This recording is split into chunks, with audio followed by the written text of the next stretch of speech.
Okay ji, तो welcome back to the channel. I hope so you people will be in very good health. So today we are going to discuss the summary writing.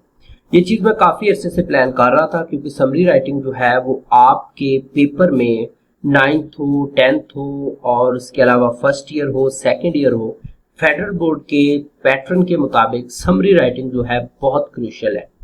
9th class में summary writing 7 marks की आती है, 10th में 7 mark की आती है। फिर अगर हम जाते हैं उसके लिए फर्स्ट ईयर के लिए तो वहां पे भी समरी 7 मार्क्स की आ रही होती है, ठीक हो गया। और सेकंड ईयर में भी 7 मार्क्स की, तो अच्छा खासा वेटेज है आपके पेपर का। एक बहुत ही बड़ा क्वेश्चन है ये।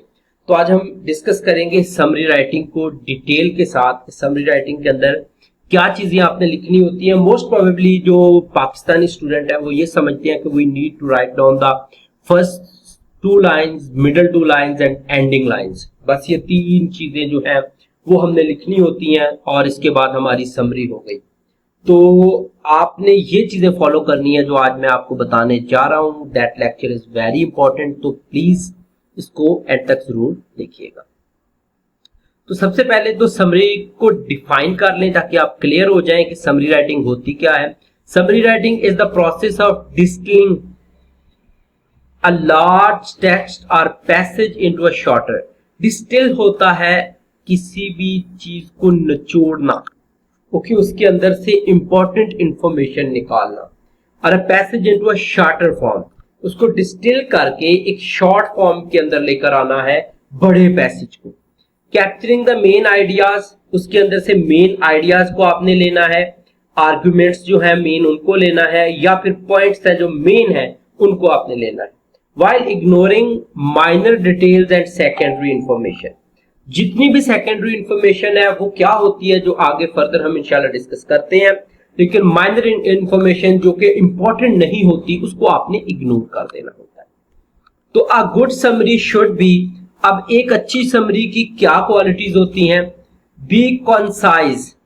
कॉन्साइज होता है जामिया होना किसी चीज का, ठीक हो गया। जामियत का मतलब होता है कि टू द पॉइंट होना, बिल्कुल एक्यूरेट होना और उतनी ही इंफॉर्मेशन होना जितनी जरूरी है या जितनी इंपॉर्टेंट थी। कॉम्पैक्ट हो, कॉम्पैक्ट का मतलब है यहां पर सॉलिड हो। सॉलिड मीन हेल्दी आर्ग्यूमेंट हो। Focus on the central idea और मेन आर्ग्यूमेंट। सेंट्रल आइडिया जो है वो आपकी राइटिंग का, उसके ऊपर आपका फुली फोकस होना चाहिए कि समरी पूरी की पूरी समरी किस चीज के गिर्द घूम रही है, पैसेज क्या बता रहा था आपको। Use clear and simple language, आपकी लैंग्वेज बिल्कुल सादा होनी चाहिए। ये ना हो कि आप समरी लिखें वो एक्सपोजिटरी पैसेज से भी मुश्किल बन जाए समझनी, अंडरस्टैंड करनी। अवॉइड एडिंग पर्सनल ओपिनियंस और बायसेस। ओपिनियंस का मतलब है कि आप अपनी राय ना दें, वहां पर अपने ब्लंडर ना छोड़ें। जो टेक्स्ट के अंदर मौजूद है उसी को लिखें, लेकिन उसमें से इंपॉर्टेंट इंफॉर्मेशन का चंक निकाल के लिखेंगे आप। बायस का मतलब है कि बायस नहीं होना। अगर आपको लग रहा है कि ये बात सही गलत है तो अपना सही नहीं बताना शुरू कर देना अगर उसने गलत लिखी हुई है। Retain the essential information and key points. Retain का मतलब होता है बरकरार रखना। Essential information and key points. Essential information जो है, एसेंशियल है, जो इंपॉर्टेंट है, उसको आपने बरकरार रखना है। You have to focus on it, उसको बीच में से निग्लेक्ट नहीं करना। The length of the summarised text will be 1/3 of the expository text. Expository जो मेन टेक्स्ट आपका पैसेज दिया होता है उसका 1/3 आपकी समरी होगी। यानी कि अगर 9 लाइन की आपकी आ जाती है, आपके पास टेक्स्ट आ जाता है तो 3 से इसको आप करेंगे डिवाइड, तो 3 1s are 3 और 3 3s are 9, तो 3 लाइन की आपकी क्या हो जाएगी? समरी हो जाएगी। ओके, तो ये बात समझ में आई होप सो कि आपको आ गई होगी कि अगर 9 लाइन की आपका पैसेज है तो 3 लाइन की समरी हो। उसके बाद है rules for summary writing. Read and understand. सबसे पहले read the text thoroughly and ensure you comprehend it's content. Comprehend mean understand, okay. और एक अंदाजे के मुताबिक 3 दफा आपको इसको पढ़ना होता है। फर्स्ट टाइम आपने पूरी को रीड करना है, सेकंड टाइम वो जगह पढ़नी है जो आपको समझ नहीं आई, थर्ड टाइम वो लाइन पढ़नी है जो लाइन आपको समझ नहीं आई थी।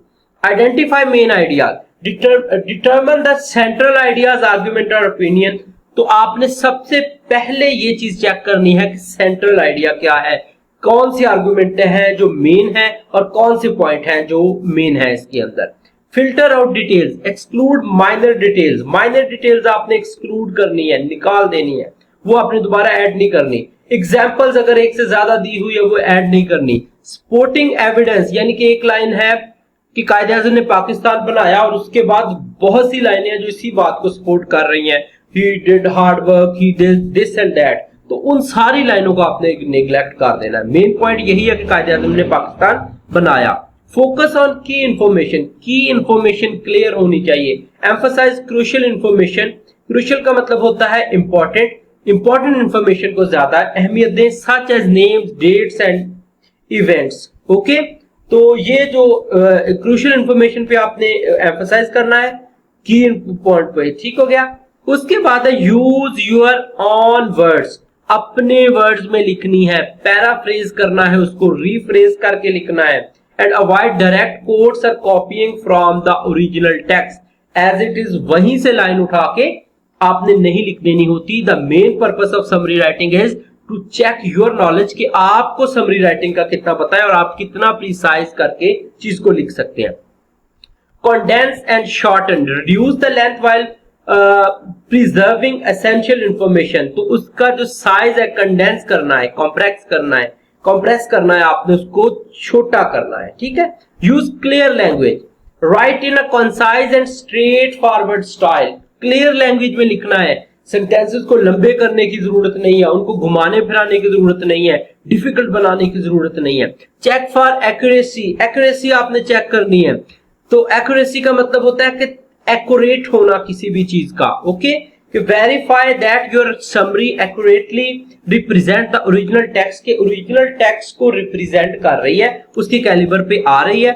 उसके बाद आपके पास while writing a summary of a passage you can ignore, क्या क्या चीजें आपने बीच में से इग्नोर करनी है। माइनर डिटेल आपने इग्नोर करनी है, जैसा कि अनइंपॉर्टेंट फैक्ट है, कुछ ऐसे फैक्ट है जो इंपॉर्टेंट नहीं है, कुछ ऐसी एग्जाम्पल है जो इंपॉर्टेंट नहीं है। और एनिक्डोट्स, एनिक्डोट्स का मतलब होता है कहानियां, स्टोरियां, ऐसे लंबी लंबी स्टोरियां किसी एक इवेंट को लेकर, जैसे कि पाकिस्तान के लिए बहुत से लोगों ने जान दी, उनमें सिपाही फलां की स्टोरी सुनाना शुरू कर दी जाए, उसके अलावा किसी और की स्टोरी डिस्कस की जाए, उस स्टोरियों को इग्नोर करके number of people sacrifice their life for the sake of freedom, ठीक हो गया। तो इस तरह करके आप उसको सिंपली लिख देंगे। Don't contribute significantly to the main idea, जो इंफॉर्मेशन मेन आइडिया से कंट्रीब्यूट नहीं करती, उसके साथ तावन में नहीं है या इंपॉर्टेंट नहीं है, उसको निकाल दें। सपोर्टिंग एविडेंस, स्टैटिस्टिक निकाल दें, डेटा निकाल दें, रिसर्च फाइंडिंग निकाल दें। सपोर्ट द मेन आर्ग्यूमेंट, यानी कि जो मेन आर्ग्यूमेंट को नहीं रिपोर्ट कर रही उसको निकाल दें। But are essential to understand it, यानी कि मेन आइडिया को हेल्प आउट तो कर रहे हैं लेकिन उसको समझने के लिए जरूरी नहीं है, अगर वो ना भी लाइंस हो तो कोई फर्क नहीं पड़े। डिस्क्रिप्टिव लैंग्वेज, यानी कि अगर वहां पे इमेजरी दी हो, विविड डिस्क्रिप्शन, विविड का क्लियर, फिगरेटिव लैंग्वेज यूज हुई हो, enhance the text but are not crucial, जो इंपॉर्टेंट ना हो, ये चीज आपने जरूर देखनी होती है। एग्जाम्पल आर इलस्ट्रेशन, यानी कि किसी चीज को इलस्ट्रेट करने के लिए स्टोरीज गढ़ी गई या कुछ केसेस बनाए गए हैं कि ये चीज ऐसे ऐसे हुई है। अब डिफरेंट तरह के आपको पैराग्राफ आते हैं, तो उन सब के पर्सपेक्टिव से मैंने डिस्कस किया है। उसके बाद ओपिनियन और बायसेस, ये मैं ऊपर भी बता चुका हूं कि आपने अपनी ओपिनियन नहीं देनी, और अगर राइटर ने वहां पे कोई ओपिनियन दी हुई है और वो फैक्ट के अंदर नहीं फॉल कर रही तो आप उसकी ओपिनियन को इग्नोर कर सकते हैं अगर वो इंपॉर्टेंट नहीं है। रिपीटेटिव इंफॉर्मेशन, यानी कि जो इंफॉर्मेशन रिपीट हुई है, रिपीटेटिव इंफॉर्मेशन का मतलब है कि जो बार बार रिपीट हो रही है, बार बार इंफॉर्मेशन आ रही है, उसको आपने इग्नोर करना है। टेक्निकल जार्गन, टेक्निकल जार्गन है कि किसी भी फील्ड से रिलेटेड कोई स्पेशल लैंग्वेज होती है, जैसे वकालत की एक अलग लैंग्वेज है, डॉक्टरी की एक अलग लैंग्वेज है। और कॉम्प्लेक्स टर्मिनोलॉजी, यानी कि मुश्किल कुछ लाइंस लिखी हुई है, जैसे कि आपको किसी स्पेसिफिक टॉपिक पे लिखा हो तो उसके मुतालिक मेडिकल की फील्ड की लाइंस लिखी हो, तो उनको आपने या तो इग्नोर कर देना है या आसान करके लिख देना है। Specialised language or technical terms that are not essential to understand the main idea, main idea समझने के लिए जो जरूरी नहीं है। background information, historical context, background details or other information that not crucial to understand the main idea। तो इस तरह की सारी इंफॉर्मेशन जो होगी वो उसके अंदर से निग्लेक्ट हो जाएगी। सिर्फ वो चीज आपके काम की है जो आपका मेन थीम को, सेंट्रल आइडिया को सपोर्ट करेगी, और वो लाइन आप निकालेंगे तो आपको लगेगा कि ये कॉन्टेक्स्ट का मीनिंग जो है वो नहीं बन रहा। एक पॉइंट मैंने मिस कर दिया, कोहेरेंस बहुत जरूरी है।